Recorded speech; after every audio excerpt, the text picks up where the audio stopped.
ಉಚಿತ ಬಸ್ ಪಾಸ್ಗೆ ಅರ್ಜಿ ಸಲ್ಲಿಕೆ ಶುರು. ಮೊಬೈಲ್ನಲ್ಲೂ ಅಪ್ಲಿಕೇಶನ್ ಸಲ್ಲಿಕೆಗೆ ಅವಕಾಶ. ಸರ್ಕಾರದಿಂದ ಹಣ ರಿಲೀಸ್. ವಿದ್ಯಾರ್ಥಿಗಳ ಸಂತಸ. ಬಿಡದಿ ಟೌನ್ಶಿಪ್ಗೆ ಮೊದಲ ಹೆಜ್ಜೆ. 500 ಎಕರೆ ಸ್ವಾಧೀನಕ್ಕೆ ಅಧಿಸೂಚನೆ. ಕಾನೂನು ಹೋರಾಟ ಎಂದ ಎಚ್ಡಿಕೆ. ಹೊಳಬಿದ್ದ ಊಟದಿಂದ ಯುವತಿಯರು ಆಕ್ರೋಶ. ಪಿಜಿ ಖಾಲಿ ಮಾಡಿ ಎಂದ ಮಾಲೀಕ.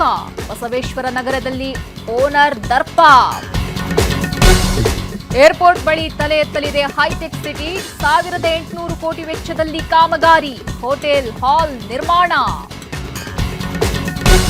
ಮೂಕಾಂಬಿಕೆ ದರ್ಶನ ಪಡೆದ ವಿಜಯ್. ಬೆಳ್ಳಿ ಖಡ್ಗ ಅರ್ಪಿಸಿದ ತಮಿಳುನಾಡು ಸಿಎಂ. ಕೊಲ್ಲೂರಿನಲ್ಲಿ ಗಣಪತಿ ಸಂಕಲ್ಪ ಪೂಜೆ.